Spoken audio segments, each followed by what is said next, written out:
नीयत में खोट। गीता को जन्म से ही एक चीज उसके परिवार से मिली थी और वो थी जिम्मेदारी। बेटा गीता, बाजार से ब्रेड लेकर आजा। तेरे छोटे भाई बहन को भूख लगने का समय हो रहा है। जी माँ, अभी लेकर आती हूँ। और तुझे बोला था ना कि नौकरी ढूंढ ले। पापा की नौकरी से अब घर चलाना बहुत मुश्किल हो रहा है। तेरे और भी 3 भाई बहन है बेटा। माँ, मैं गई तो थी एक फैक्ट्री में, लेकिन उन लोगों ने कहा कि मेरी उम्र कम है। ओहो, तो किसी और दुकान में देख ले या फिर कपड़े सिल लिया कर। लेकिन अब बेटा। हाँ माँ, मैं तुझे समझ सकती हूँ। मैं कल फिर जाऊंगी। बेटा देख ले, पिता भी बुजुर्ग हो चले हैं।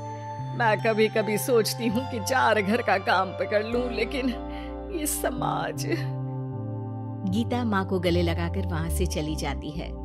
धीरे धीरे वक्त गुजरता है और गीता के पिता से भी काम नहीं हो पाता है। अरे गीता की माँ, अब काम करते हुए हाथ कांपते हैं। किसी भी बच्चे की शादी नहीं हुई है।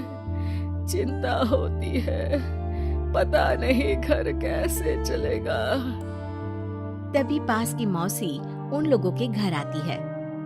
अरे गीता की माँ, चिंता ना करो, तुम लोगों की परेशानी का हल है मेरे पास। आओ बहन, क्या हाल है? कोई खजाना मिल गया क्या? अरे खजाना ही समझो। गीता की शादी के लिए एक लड़का है। लड़का अच्छी नौकरी करता है, अपने 2 मकान है और शादी के बाद वो तुम लोगों का ख्याल भी रखेगा।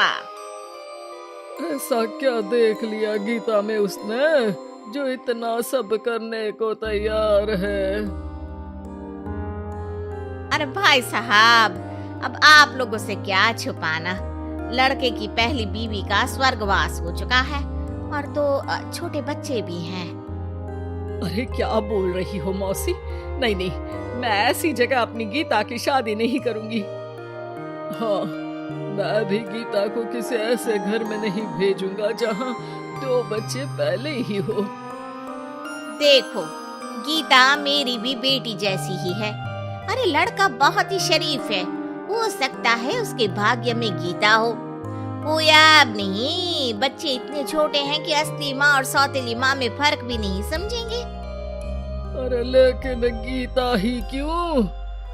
क्योंकि गीता को मैं जानती हूँ, कोई दूसरी लड़की उन बच्चों का जीवन खराब कर देगी।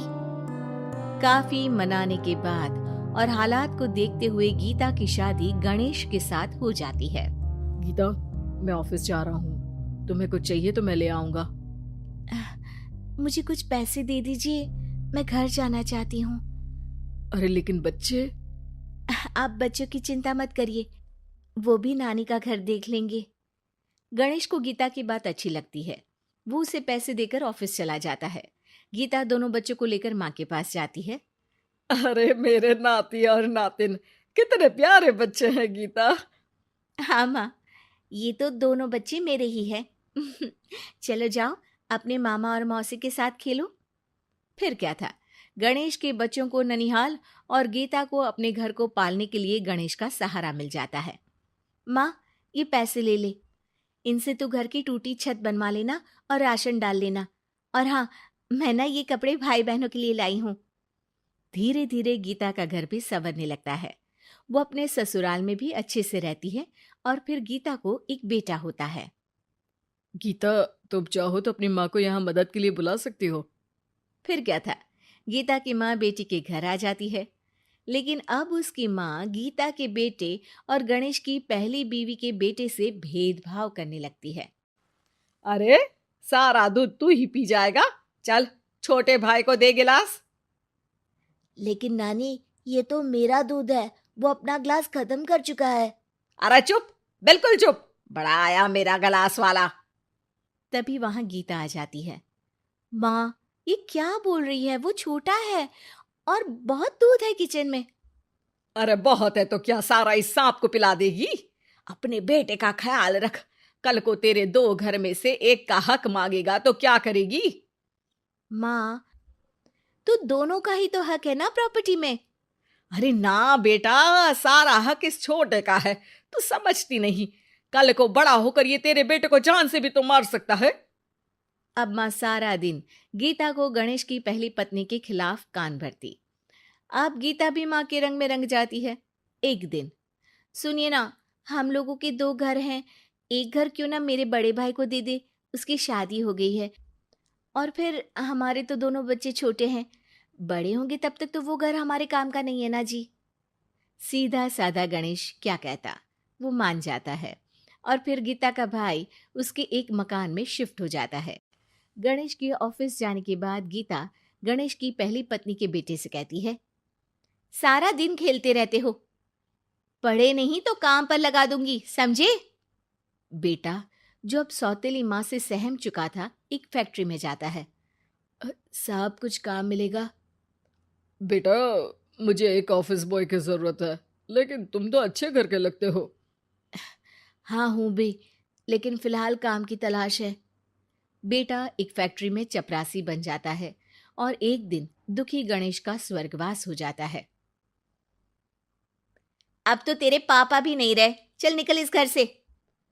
अरे क्या बोल रही है बहन, इस घर में इसका कानूनी अधिकार है, कहीं कोर्ट कचहरी का चक्कर लगा तो तू इस घर की भी नहीं रहेगी। अरे तो अब क्या करूं? बस तू अब इसकी शादी कर, इसकी बीवी को खूब सताना कि ये खुद ही बीवी को लेकर घर छोड़ दे।